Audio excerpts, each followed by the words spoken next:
Bom, pessoal, bom dia. Meu nome é Peterson, sou chefe do Parque Nacional Grande Sertão Veredas. E primeiro peço desculpa por não estar aí presencialmente, mas a gente teve um problema aqui no parque com incêndio. E já tem 3 dias já e eu tenho que ficar aqui com a equipe do parque é muito pequena. Eu tenho que ficar coordenando as equipes de prevenção e combate a incêndio, a brigada de incêndio, para a gente poder resolver isso logo. Porque essa época do ano é muito complicado, bem finalzinho da seca e até final de outubro, começo de novembro, quando começa a chover, a gente fica sempre alerta aqui aos incêndios, né? E aí, mas decidi mandar esse vídeo aí para não perder a participação no evento e queria que vocês aproveitassem, mesmo que da forma remota, pelo menos para conhecer um pouco o Parque Nacional. Eu vou primeiro dar um panorama geral do Parque Nacional e depois falar como que a gente trabalha o turismo aqui na unidade de conservação. Bom, o Parque Nacional ele foi criado em 1989, mas a ideia de criação do parque já é bem anterior a isso. No final da década de 60, começo de 70, já se tinha a intenção de criar uma unidade de conservação aqui nessa área. Aqui a gente fala que são Gerais, né, que é a margem esquerda do Rio São Francisco, porque até então não tinha nenhuma unidade de conservação nessa região. É uma região de cerrado, que é um bioma extremamente ameaçado, já na época já era. E a ideia surgiu justamente para proteger essa área, porque nessa época do ano já tinha um incentivo do governo bem grande para trazer pessoas para morar no centro do país. Na época, a população do Brasil se concentrava mais no litoral. E já teve na época, com a ideia do governo, com vários incentivos para trazer a população para o centro do país. Tanto que foi a mesma época da criação de Brasília também. Então o parque, já prevendo, e os incentivos que o governo dava, principalmente para áreas grandes de terra na região, as pessoas que vinham para a cidade eram para explorar a agricultura e, consequentemente, desmatar o cerrado. E a ideia de criação da unidade de conservação aqui foi justamente para proteger, para ficar essa área protegida do desmatamento e desses grandes empreendimentos agrícolas, principalmente, né? E o parque foi criado em 89 só com essa configuração, esse desenho que a gente está vendo aqui no mapa, que é a parte mineira do parque. Aqui, bem no meio aqui, tem o rio Carinhanha, que é a divisa natural dos estados da Bahia e Minas Gerais. Minas Gerais ao sul e Bahia ao norte. Bom, em 2004, o parque foi ampliado. Ele deixou de ter aquela configuração anterior, né, somente com a parte de Minas, e ele avançou para o estado da Bahia. E ele passou de 84 mil hectares, ele foi ampliado em 160 mil hectares. E ele tendo a configuração que ele tem hoje, que são 230 mil hectares. Hein? Aqui bem no meio está o rio Carinhanha que eu disse, e ele é a divisa. Aqui na imagem abaixo, essa parte de baixo é Minas Gerais, e a parte de cima está no estado da Bahia. Bom, e o Guimarães Rosa? Onde que ele entra nessa história, né? O parque ele se chama Grande Sertão Veredas como uma homenagem clara ao Guimarães Rosa e ao livro do Guimarães Rosa, com o mesmo nome, Grande Sertão Veredas. O Guimarães Rosa ele não esteve aqui na região para fazer o livro, para escrever o livro, como algumas pessoas até falam, mas ele não esteve aqui. Mas a história do livro, a história dos personagens, do conto, os cangaceiros principais do livro, Reobaldo, Diadorim, Hermógenes, todos eles atravessam essa região toda que hoje que é a região que a gente está hoje. Mas apesar do Guimarães Rosa não ter vindo à região para conhecer, para fazer o livro, ele tinha acesso a informações que deu subsídio para ele detalhar muito bem a região. Não só as pessoas que moravam aqui, os personagens, mas também a região, a parte topográfica da região, porque ele tinha acesso, sendo diplomata, ele tinha acesso a mapas e diversos documentos do Exército que identificavam a região muito bem. E ele lendo aquilo e pesquisando, ele conheceu muito bem a região mesmo que remotamente. Então, o que aconteceu foi que, na década de 50 ainda, ele participou de uma comitiva, né, de tropeiros e vaqueiros para transportar gado de uma região para outra, de Três Marias, entre Três Marias e Araçari. Ele ficou 10 dias acompanhando essa tropa e percorreu um total de 240 quilômetros. E foi aí que ele teve a ideia do livro, não só do Grande Sertão Veredas, mas como de outros livros também que ele escreveu antes do Grande Sertão e também depois. E acompanhando esses tropeiros, vaqueiros, ele conheceu os personagens do livro. Ele conheceu a história das pessoas. E a entrevista mesmo, Guimarães Rosa já disse isso, mas alguns outros tropeiros, vaqueiros também que participaram, que estiveram com ele nessa empreitada aí, disseram que ele era muito curioso, ele perguntava tudo. Ele tinha um livro, um caderno de anotação que ele pendurava no pescoço, amarrava com barbante, ele pendurava, e uma caneta também amarrada ao caderno, e ele ia anotando tudo. Os próprios vaqueiros diziam, alguns deles, que ele era muito chato, que ele perguntava tudo queria saber. Tudo queria saber. Mas isso é a pesquisa que ele estava fazendo para os livros, né? Então ele acolheu muita informação ali para ter a ideia de fazer os livros, né? Agora, voltando ao Parque Nacional Grande Sertão Veredas, o parque abrange os municípios, são 4 municípios, 3 em Minas Gerais e 1 na Bahia. Aqui em verde, vocês podem ver que está aqui é o município de Chapada Gaúcha, nessa parte verde. A nossa sede do parque, o escritório, fica em Chapada Gaúcha. A parte azul, que é o município de Formoso, também em Minas Gerais. Chapada Gaúcha e Formoso estão em Minas Gerais. Essa parte azul, a grande parte da parte mineira do parque está em Formoso, o município de Formoso. Tem uma pontinha vermelha aqui embaixo, que é o município de Arinos. Arinos só tem uma pequena parte só do município de Arinos que está dentro do Parque Nacional, mas o Arinos está dentro também, inserido no parque. E a parte de cima aqui, toda essa parte sem cor, que não tem cor, é a Bahia. É a parte da Bahia, fica no município de Cocos. Bom, o Parque Nacional ele faz parte de um mosaico. Ele está inserido em um mosaico, chama Sertão Veredas Peroaçu, que é um mosaico de unidade de conservação. Que é um conjunto, o mosaico na verdade é um conjunto de unidades de conservação que se juntam ali para se protegerem mais, para terem uma voz maior e também fazer de repente corredores ecológicos que são esse aglomerado de unidade de conservação, né? Aqui o Parque Nacional Grande Sertão Veredas, ele está aqui à extrema esquerda da imagem, na cor verde, é o número 10. O mosaico é composto de unidades de conservação federais, unidades de conservação municipais, estaduais e também particulares. São as RPPNs, né? Ela aqui, à direita, à esquerda, unidade de conservação federais, é o Parque Nacional Grande Sertão Veredas, que está aqui à esquerda. E à direita tem um Parque Nacional Cavernas do Peroaçu, que está aqui em verde escuro também, que são as 2 unidades de conservação federais. E também, como eu disse, aqui tem APAs estaduais, que é aqui no estado de Minas Gerais, quem administra é o IEF, Instituto Estadual de Floresta. Aí tem a Cochagibão, que é essa número 3 aqui. Tem a Pandeiros, a APA Pandeiros também, que é administrada pelo IEF também, que é bem grande, esse número 1.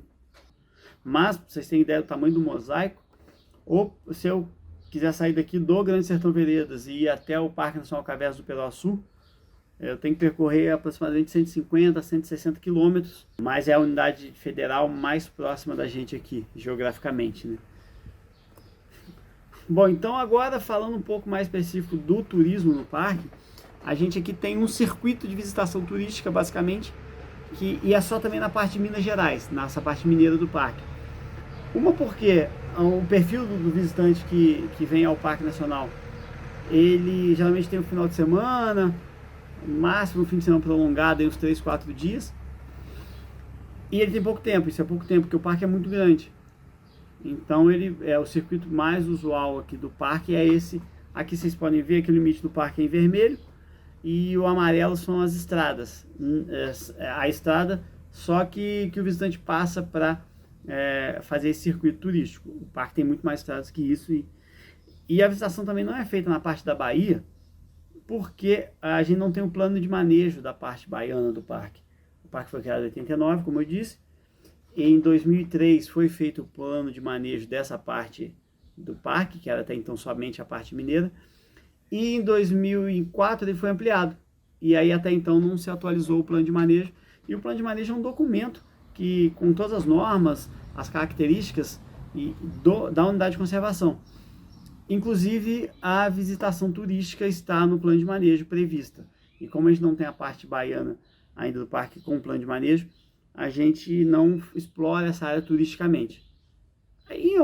Para pesquisa, sim, pesquisas acontecem nessa área, trabalhos nossos também, a gente faz o monitoramento dessa área, e a gente pode eventualmente levar um visitante lá, sim, mais acompanhado de um funcionário, porque tem muitas estradas, estradas de areia, não tem sinalização como a gente gostaria que tivesse hoje, então é muito complicado, inclusive, a pessoa se perder. Então é possível sim, com autorização, com acompanhamento nosso, a visitação dessa parte baiana. Mas não é o que o visitante nosso hoje frequenta, né? Agora eu vou dar um zoom mais específico nessa parte do circuito turístico para falar um pouquinho mais sobre ela. Bom, o turista, quando ele vem até o Parque Nacional, ele vem até a cidade de Chapada Gaúcha. Ele pesquisa na internet, descobre o telefone nosso, o e-mail, ou liga ou manda um e-mail pedindo informações sobre a visitação no parque. E a gente tem um padrão de resposta para os visitantes que a gente envia para eles algumas coisas. A gente manda para a pessoa uma lista com o número do telefone dos condutores, o nome dos condutores. São 3 listas que a gente manda. A primeira são as normas do parque, né? Um resumo das normas do parque, das orientações. A segunda é o nome de todos os condutores e o telefone, que a gente envia para o visitante também, da casa dele. Ele consegue entrar em contato e acertar como vai ser a visita. O condutor pode passar orientações, ele pode tirar dúvidas também, para ser uma melhor experiência também, inclusive deslocamento, como é que eu faço para chegar de São Paulo para ir para o Grande Sertão, de Brasília e tudo. E também a outra coisa que a gente manda é uma lista também de hotéis e locais para se hospedar na cidade. A gente manda uma lista com são poucos que a gente tem aqui na cidade, mas a gente tem o nome do hotel, pousada e hospedagem familiar também é uma coisa que eu consegui incluir, que a gente conseguiu incluir aqui, que são as pessoas que aceitam receber em casa mesmo. Meio que o Airbnb do sertão, vai, mas que as pessoas conseguem entrar em contato e reservar local para ficar na cidade. Aí tem o nome do hotel, o nome da pousada, o nome da família que hospeda em casa, eu com o telefone e os contatos lá, se tiver site, Instagram também a gente coloca. E também uma lista com pessoas que têm carro 4x4 aqui na cidade para alugar. Porque se a pessoa vai visitar o parque, como eu disse, tem que ser a estação de areia, é o ideal que se venha com um veículo 4x4. E aí se a pessoa não tem um 4x4, na verdade um carro de passeio, um carro sem ser 4x4, consegue visitar o Parque Nacional também, só que tem que ser alto, tem que ser um veículo alto. Carro de passeio, baixo, não é totalmente impossível. Mas que a estação de areia, tem buracos e tudo, mas se for um veículo alto já passa. Se for um 4x4, muito melhor, porque se tiver algum problema de atolar e tudo, a tração 4x4 do veículo ajuda muito e aí consegue safar logo do problema. Mas a gente tem nessa lista também tem as pessoas que têm veículo 4x4 na cidade para alugar. Alguns inclusive são condutores, mas tem uns que não são condutores, mas eles alugam o veículo também. A nossa sede, o escritório, fica aqui em Chapada Gaúcha, que está aqui nessa parte um pouquinho à direita aqui. Para o visitante que ele chega no Parque Nacional, aqui na unidade de conservação, através de pesquisa, internet, tudo, ele chega aqui na Chapada Gaúcha. O visitante chega no escritório, a gente passa informações para ele sobre a visitação, como que é feita, conversa um pouco também com o mapinha, tem o folder nosso também, e ele precisa pegar uma chave, porque para o visitante percorrer o parque, a gente tem algumas porteiras que ficam trancadas. Uma por causa para a gente ter um controle melhor do visitante, na verdade, controle melhor de quem entra e quem sai do parque. A gente tem um problema, além dos incêndios aqui no parque, um outro problema que a gente tem é a caça. A gente tem operação de fiscalização, a gente faz operações frequentes, já prendemos pessoas, já multamos, já conduzimos para a delegacia, mas é um problema, um dos problemas reais que a gente tem aqui no parque é a caça. Então, os acessos têm porteiras trancadas. E aí o visitante, para ir até o parque, ele tem que passar aqui no escritório para pegar a chave.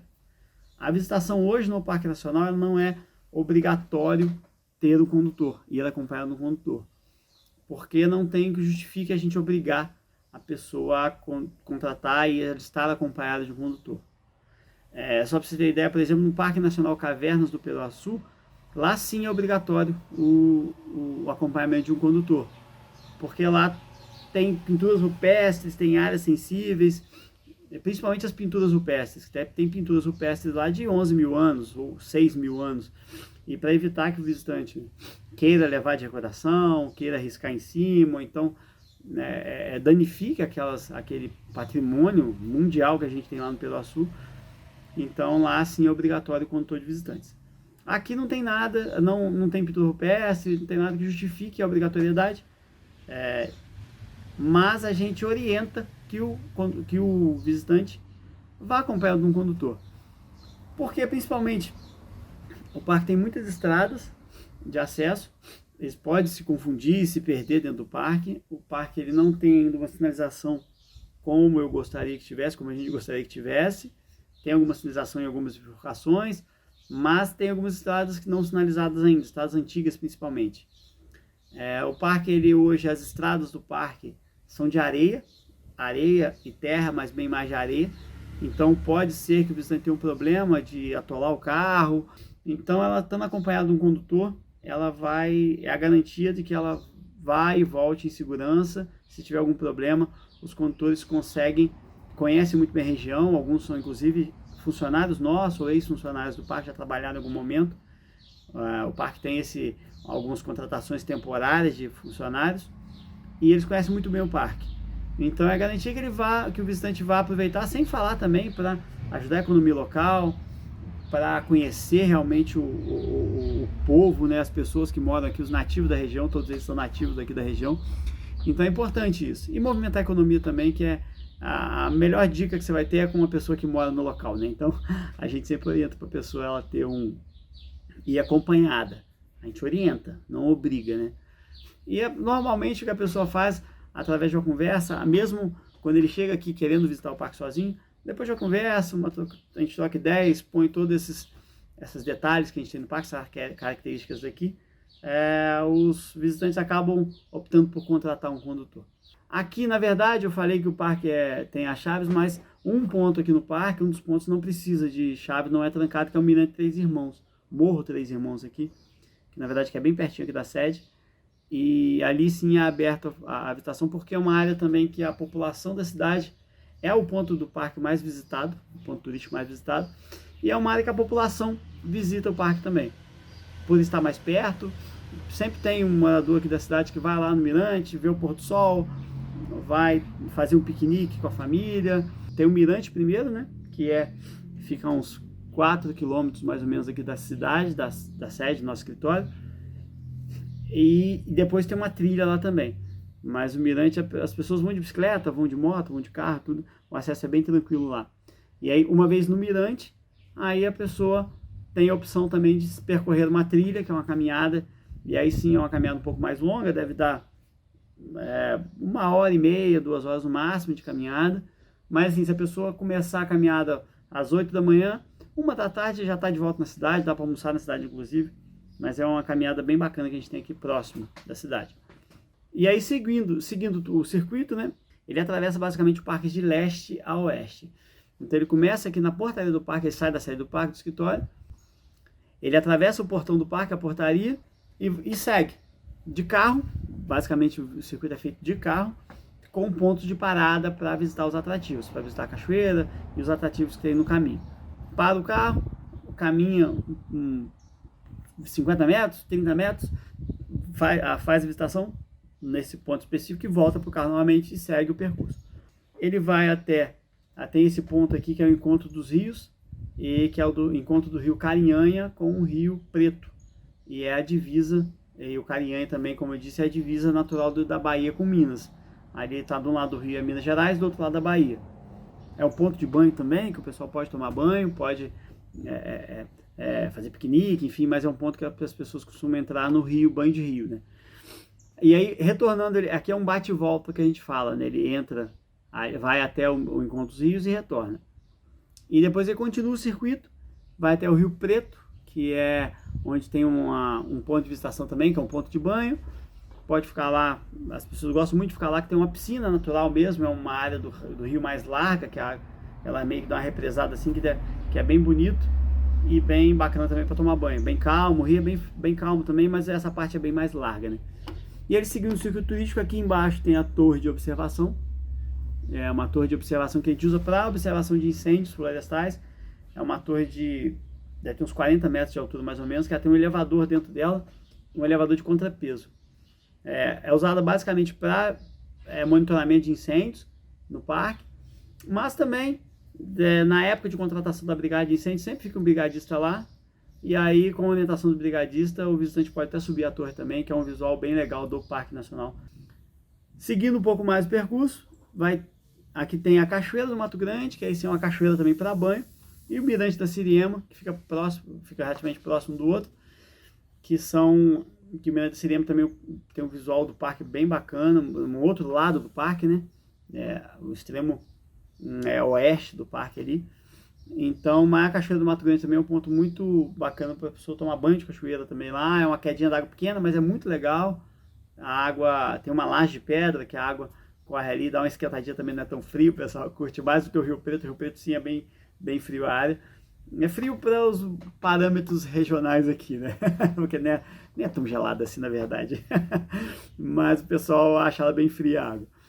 E aí, a partir dali do Mirante da Siriema e da Cachoeira do Mato Grande, o visitante sai do parque novamente e retorna para a cidade.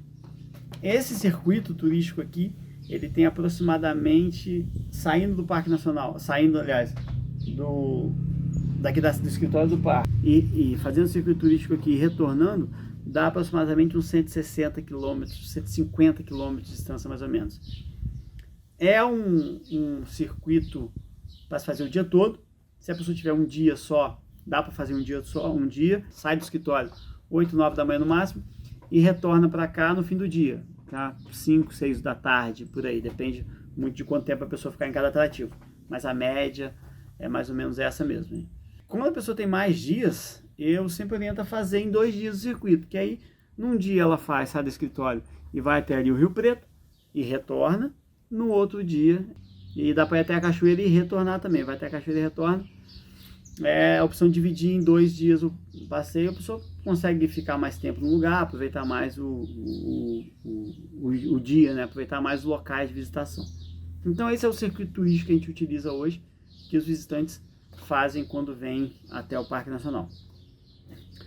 Bom, agora falando especificamente dos condutores, a gente tem hoje 30 condutores cadastrados, aproximadamente 30, entre 25 e 30 condutores cadastrados, que são cadastrados realmente aqui com a gente.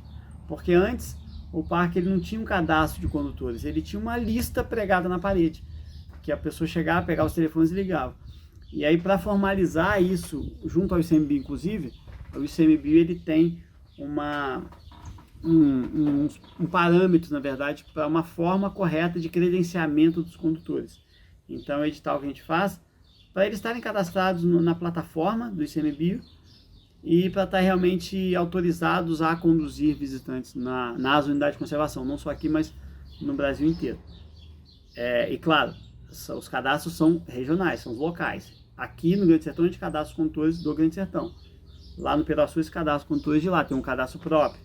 No Rio de Janeiro, no Parque Nacional de Tijuca, Itatiaia, tem cada unidade de conservação, tem a sua lista de condutores credenciados. Né? Então hoje a gente tem aproximadamente 30 condutores credenciados. E agora sim eu vou falar como que funciona o credenciamento desses condutores, como é feito aqui no Parque Nacional e no ICMBio. Bom, os condutores aí, para a gente cadastrar os condutores, a gente faz um edital de credenciamento junto, e quem direciona isso é a CGU, que é a nossa Coordenação Geral de Uso Público aqui do ICMBio. A gente abre um edital na plataforma, no sistema nosso interno que a gente usa, e torna o edital público para as pessoas que tiverem interesse se candidatarem e apresentarem participar do trâmite lá que a gente tem para ser credenciado. E aí, através de a gente faz o edital, torna ele público, e no edital a gente especifica como faz para cadastrar, que é através de uma plataforma da Lecom, que é uma plataforma que a gente utiliza, que o ICMBio utiliza para otimizar mais o sistema. Porque é o seguinte, a pessoa pelo SolGov, pela plataforma do SolGov, ela entra com o login do SolGov, ela entra nessa plataforma da Lecom e ela consegue colocar todos os documentos, todos os pré-requisitos que a gente pede lá no edital, a pessoa mesmo consegue colocar. Isso aí é individual, ele mesmo consegue colocar, não precisa da gente aqui no Parque Nacional ficar cadastrando um por um. Eles mesmos se cadastram, otimizam muito o trabalho e principalmente desonera muito aqui a administração dos parques nacionais de fazer isso. Porque aqui nós temos 30 condutores, 25 a 30 condutores. O Parque Nacional Caverna do Peroaçu tem quase 150, 200, 160 condutores, se eu não me engano, cadastrados. Agora você imagina o Parque Nacional de Foz do Iguaçu, que tem 3 milhões de visitantes por ano, quantos condutores que eles não têm cadastrados. Parque Nacional da Tijuca, no Rio de Janeiro também, 2 milhões e meio a 3 milhões de visitantes por ano. Se eles forem cadastrar condutores, quantos condutores que não tenham cadastrados? Então, a pessoa fazendo, o próprio condutor, ou o próprio aspirante a condutor, né? Ele fazendo isso de forma autônoma, melhora muito para a administração da unidade de conservação e para ele também. E ele tem uma lista de documentos que ele tem que cadastrar no sistema e colocar lá no sistema. Algumas coisas são obrigatórias, como uns cursos obrigatórios, como por exemplo, algum curso de condutor de visitantes. Aqui não precisa ser um guia de turismo, que tem se a pessoa, claro, ela pode ser um guia de turismo e pode ter o cadastro da Embratur, que autoriza ela a conduzir no Brasil inteiro. Ela pode se candidatar a ser condutor de visitante sendo guia de turismo, sim, com certeza. Mas aqui a gente não exige que ela seja guia de turismo por causa de uma característica local da região. Um local de pessoas humildes que não tem recursos muitas vezes para pagar um curso de guia de turismo, que é um curso caro até, para a realidade local é caro, mas aí tem a modalidade de condutor de visitantes, porque existe o guia de turismo e o condutor de visitantes. Guia de turismo é a pessoa que conduz visitantes em um determinado local. E o condutor de visitantes também é essa pessoa, só que a diferença do condutor de visitantes para o guia de turismo é que o guia de turismo tem uma certificação nacional, emitida pela Embratur e pelo Ministério do Turismo. E aí para garantir também, para dar a possibilidade de pessoas mais humildes e realidades locais das unidades de conservação, existe a modalidade condutor de visitante.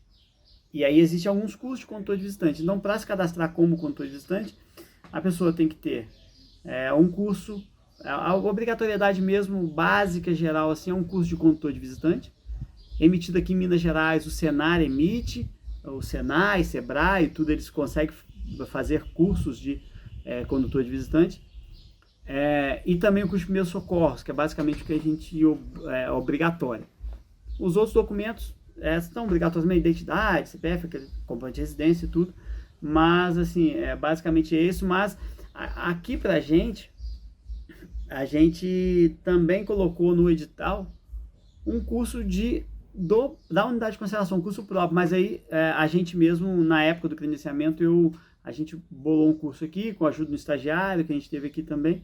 A gente conseguiu dar um curso também para eles, com um curso mais específico do Parque Nacional, para tentar também uniformizar a informação e ter a garantia que todos os visitantes, todos os condutores de visitantes, iam saber o básico do parque, para passar para o visitante, saber do Guimarães Rosa, para saber também da história do parque, a criação do parque, a ampliação. É um curso mais específico, né?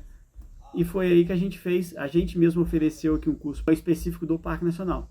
Inclusive essa fotografia que está aí são os condutores, né? Fazendo o curso.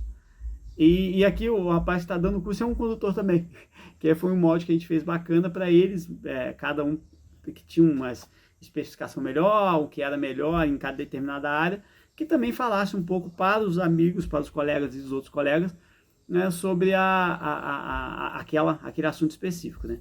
Esse condutor que tá falando aí, ele é extremamente estudioso sobre a história do Guimarães Rosa, e ele é nativo da região também, então ele foi o que a gente combinou, que a gente conversou, que foi bacana pra caramba, que ele, com a experiência dele sobre Guimarães Rosa, sobre o livro, sobre a obra, ele passar para os outros condutores também um pouquinho da sua experiência, e para eles terem a noção também de um pouco da história do Guimarães Rosa, a relação do Guimarães Rosa com o Parque Nacional aqui especificamente.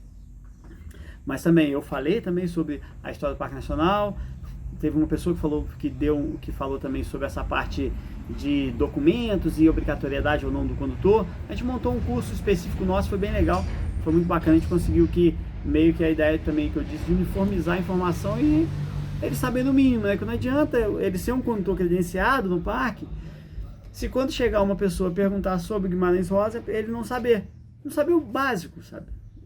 Ele não precisa ler o livro, ele não precisa ter lido o livro, decorar a parte do livro, recitar. Não, a gente tem condutores que fazem isso, mas os outros demais não precisam disso. Mas eles têm que saber pelo menos um pouco da história do livro, como se passava a história, que eles tiveram, que a história se passa aqui, e também um pouco de característica na região também, sabe? De repente um ponto do parque, ela é bacana para o visitante saber, que em algum ponto específico do parque, o bando lá do Rio Baldo de Adorim, ele esteve ali no Rio Carinhanha, tomou banho no Rio Carinhanha, passou pela comunidade dos buraquinhos aqui, que a gente tem perto. Isso é uma curiosidade, são curiosidades bacanas e também importantes para que o condutor saiba e saiba passar para frente também. Então, além disso, que eu só voltar só um pouquinho aqui, além quando a gente faz o edital de credenciamento, as pessoas, os aspirantes a condutor de visitante, eles colocam eles mesmos lá na plataforma os documentos necessários e obrigatórios. O edital fica aberto por um tempo determinado. As pessoas vão lá, colocam os documentos e depois que acabou esse prazo que a gente deu, a gente vai fazer uma avaliação documental que eles passaram, que eles enviaram. Os documentos todos que eles enviaram, a gente vai fazer uma análise aqui mais interna na administração da unidade de conservação.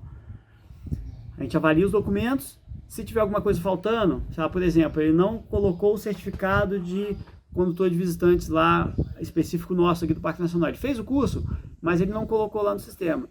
Se ele não colocar no sistema, ele não vai ser habilitado a conduzir visitantes. Então, a gente dá um prazo para ele enviar o documento, dá um prazo para a gente avaliar a documentação e a gente tem um prazo também de requerimento, né? Que a gente vai falar, por exemplo, a gente vai colocar, foi indeferido a sua inscrição porque faltou o curso de condutor de visitantes específico do parque, por exemplo. E ele vai ter um tempo para ele esclarecer isso. E até às vezes ele esqueceu de colocar o documento, ele tem a oportunidade também de regularizar a documentação. A gente dá um prazo também e para contestar aquela decisão que a gente tomou da avaliação que a gente fez documental. E aí depois ele consegue, na plataforma também, tudo online, da casa dele, ele consegue carregar o documento que está faltando, colocar lá no site e responde a mensagem lá, a notificação que a gente enviou. E como é feito pelo SolGov, ele recebe essa notificação no celular dele, sabe, no aplicativo do SolGov, no e-mail cadastrado, que está faltando documentação, ele vai lá, regulariza e envia novamente. E aí, se tiver tudo correto, ele vai ser credenciado. Então é basicamente isso que é feito, é online, é prático, é fácil. Algumas pessoas têm dificuldade, até pela realidade local nossa aqui. Você vê que hoje, por exemplo, muitas pessoas elas têm acesso à internet, mas pelo celular, não tem um computador em casa. Ou então nem sabe mexer no computador, elas têm acesso à internet para redes sociais, para WhatsApp e tudo que mais precisa. Mas na hora de, por exemplo, carregar um documento, fazer um cadastro como esse, a pessoa tem dificuldade. Então a gente também deixou disponível aqui o escritório para as pessoas que quisessem vir até o escritório, e a gente orientava ela como fazia, ajudava. Em casos extremos, assim, pessoas analfabetas, por exemplo, a gente até fazia mesmo o cadastro deles. São poucos casos, a gente consegue ainda atender, mas para facilitar ao máximo, para garantir que todos vão ser credenciados, né?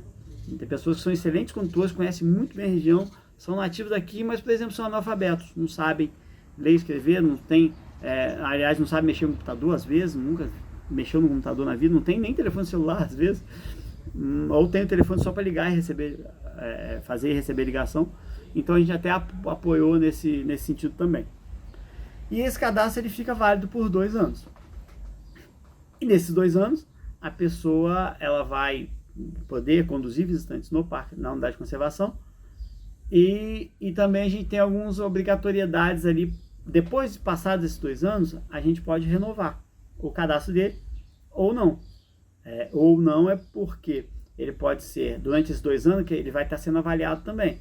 Se por acaso ele fez alguma coisa que desabonasse a conduta dele, teve algum problema com o visitante, um problema com a unidade de conservação, um problema com outro condutor, um problema específico na condução de visitantes, né?